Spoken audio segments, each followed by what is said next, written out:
Welcome back to Should You Watch This with the Popcorn Priest. I'm your host, Chris Compton. We have another colon. You're welcome. Join us for this week's review of Department Q, Keeper of Lost Causes from 2013. Sorry I don't have a trailer for this one. They're all in Danish, so unless you're fluent in Danish, it would have just been like listening to the Muppet Swedish Chef for a minute or so, kind of like this. First step corn, the best thing first and the puppety corn. First step puppety corn, the shrimpies, shrimpies, the shrimpies, oh the shrimpy, oh the shrimpy, oh the sushi, oh the sushi. Joining me today are reoccurring guests Cole and Taylor. This was recorded earlier before I was able to get our new mics, so there's some weird electronic interference occasionally. I tried to cut most of it out, but there might be a couple in there.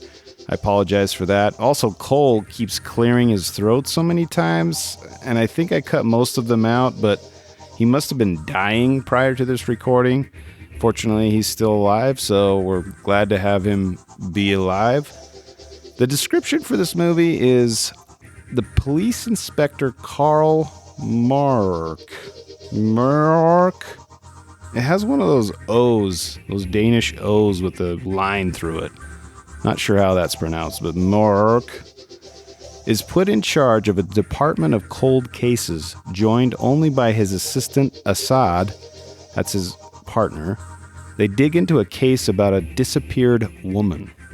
The first of 3 movies in a trilogy of the Department Q series based on books from Carl Vladimir Jussi Henry Alder Olsen.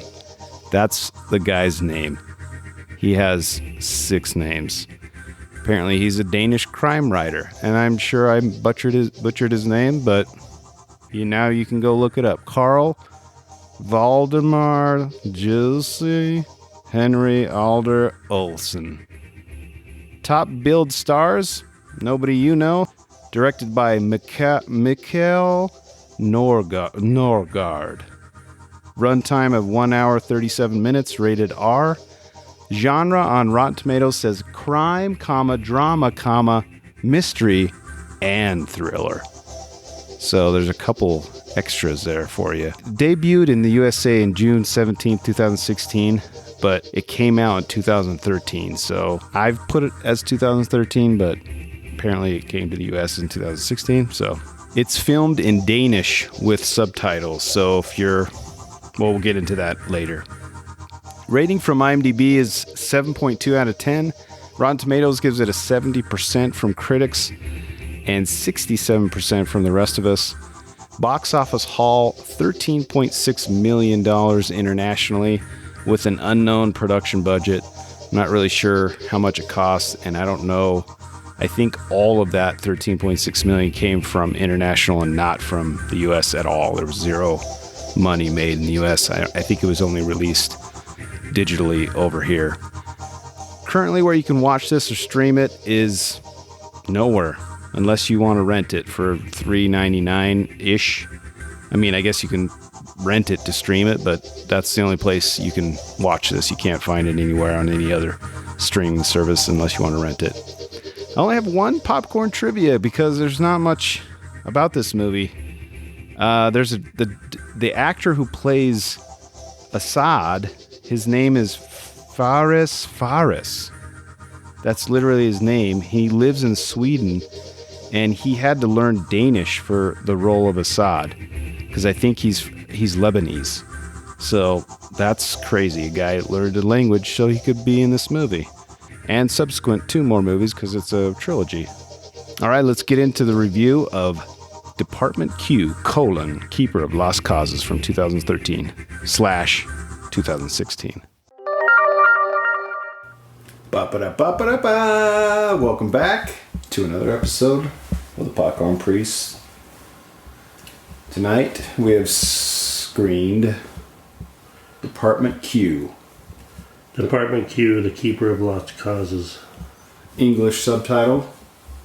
A shocking cold case heats up when Maverick Detective Carl Mørck is put on the job in the riveting first film in the Department Q series. After losing his partner Mindy in a tragic apartment fire back in the day. What? Which we're not aware of since we didn't read the book. Mork and Mindy was a joke. Oh. Based on the best-selling novels. Directed by Mikkel Norgard. You butchered that. No God. What? Michael Michael Norgard. You know what? I did the best I could. That we're done with all the names now. This was Cole's selection. Kept me listening all the way through. Trying to figure out the twist at the end as to who the bad guy was and what his motivations were. Was the girl with the dragon tattoo also from Norway? You know, I mean, it's similar in tone, but that was a very different That story. was Sweden. But that was, that Dragon was tattoo Sweden. was Swedish. This is Denmark. This is Scandinavian, though. And that, I don't know, that tone. Sorry. Like, Sorry. You're redlining. similar tone to that, though. Like, as far as, like, movies go. You see the Like, really icy, like, the cold, like, mystery. the Girl in the Spider's Web's coming out later on this year in October. I don't know what that is. So there's Dragon Tattoo, and then there is There's 3 books. there's 3 books. Then there's one, The Hornet's Nest.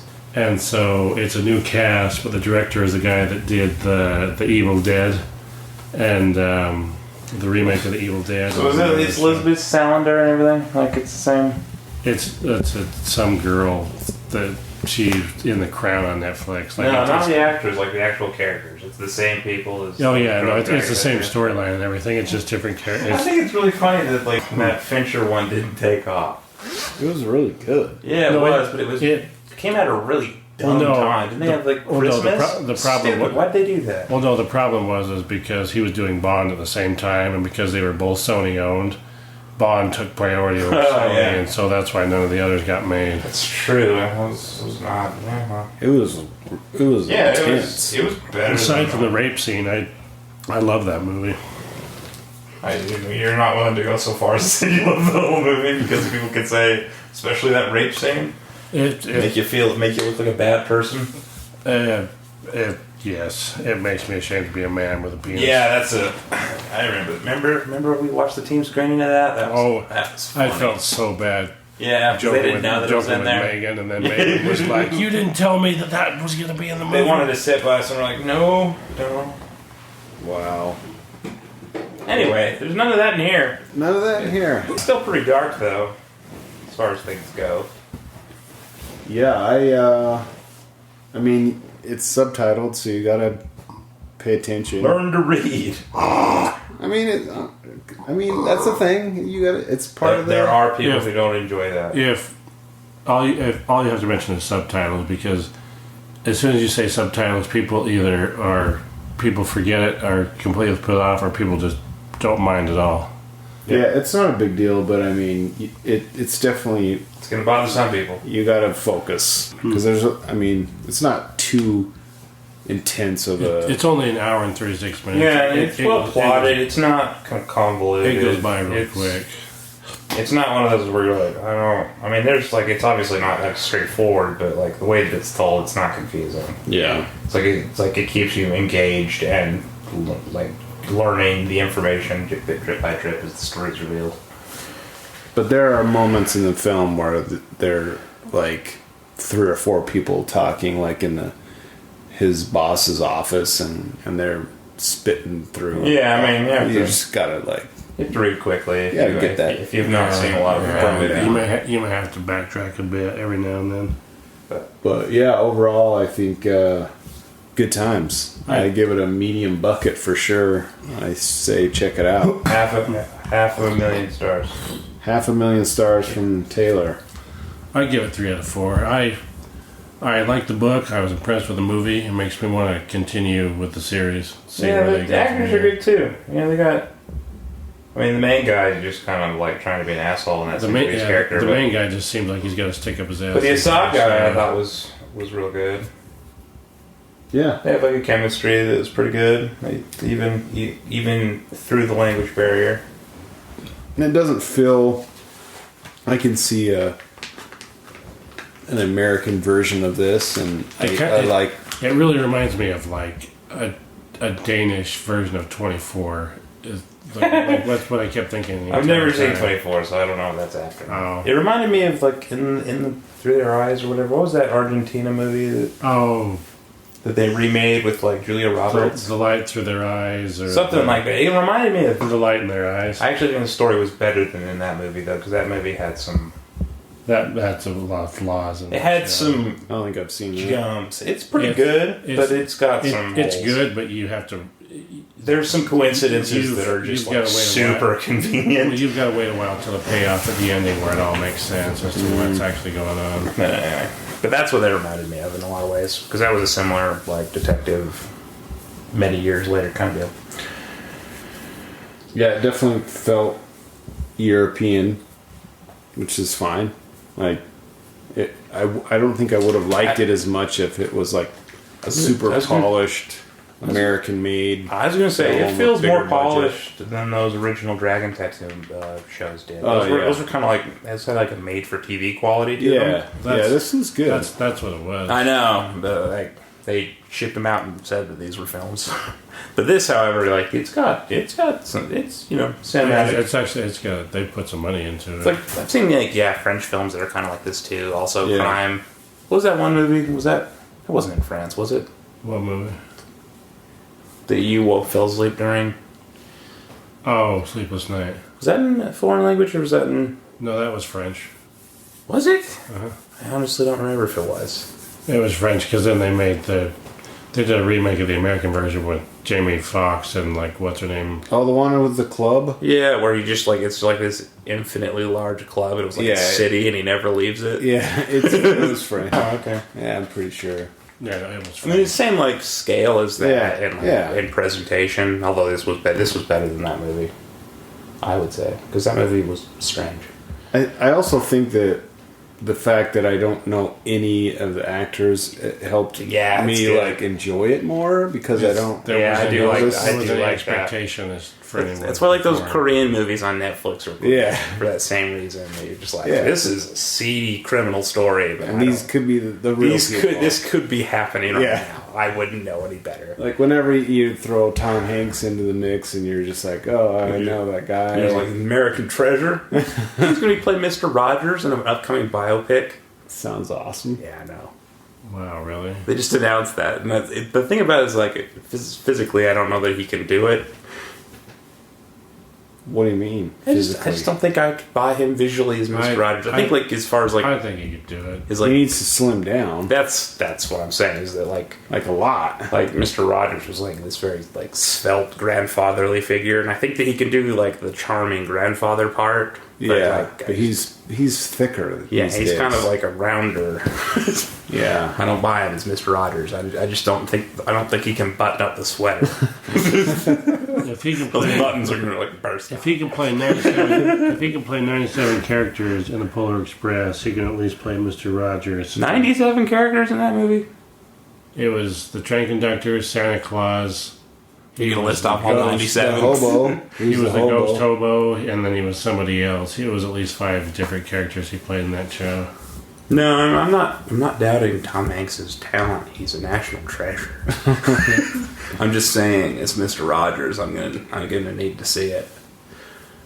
Well, any other parting thoughts? We're at 10 minutes. This is one of the shorter podcasts, but I think it's good. Yeah, it's a good movie. I dug it. I was expecting it to be a real stinker, and I was going to be bored, and I was going to be mad at Cole again. Like with that one shootout movie that I didn't like. People never trust me. That shootout movie I did not like. I didn't either. The one with Brie Larson. What was it called? The High Rise. And it was like, no, I didn't like that one either. I didn't like that. You didn't like the shootout one? No, I didn't like it. I love that movie. That was a good show. It's called The Shootout? No, it was called, started with a G. Get Out? No. That's another film by That one was good. I love that movie. That was a good show. I can't remember what it was called, but it was Armie Hammer and Brie Larson and Yeah, it had like a great cast. Charlotte Colby. I love that. That was hilarious. It was not good. Yeah, that cast was awesome, but It was boring and not much came of it. and everyone had the same color shirt on, and I didn't know who was I was shooting that, confused, and also was in standard definition. Yeah, that was back when There was a my couple of issues with it. internet capabilities were very low. That being said, I like this movie though. So yeah. so good job, Cole. Hopefully, we will pick The Disaster Artist soon because I really like that film. I want to see that film. I like how you've already committed to liking it. Yeah. You're like those people going to see Ready Player One, being like, it's going to reference the things I like, therefore I'm going to like it. Yep. I already know I'm going to like it. The Iron, like, you don't see the Iron Giant until halfway through, but when the Iron Giant comes into play, it's friggin' awesome. No, it's pandering and it's bad. No, it's pretty awesome. We'll argue about it later when I see it. Maybe if I see it. All right, well, that's as we're getting into Ready Player One comments, that's probably I have not seen, but I already hate. time to wrap it up. Until next time, this is your host, Chris Compton, Popcorn Priest. All right, and for the moment you've all been waiting for, should or shouldn't you watch this? 5 reasons why you should watch this are: 1, if you like Danish subtitled foreign films; 2, you like the Girl with the Dragon Tattoo movies and books. It's very similar to that. Number 3, if you've read the Department Q book series, this is for sure for you. And if you like crime thrillers, kind of like Seven, this is for you. And number 5, if you like all those things that I mentioned and you need a movie to watch, take a chance on this. Hit me up on the Twitters if you want to interact with the great Popcorn Priest at Popcorn Priest. I respond to every tweet. And next week, if you want to join us or get caught up, we are reviewing Annihilation from 2018. So we'll see you next week.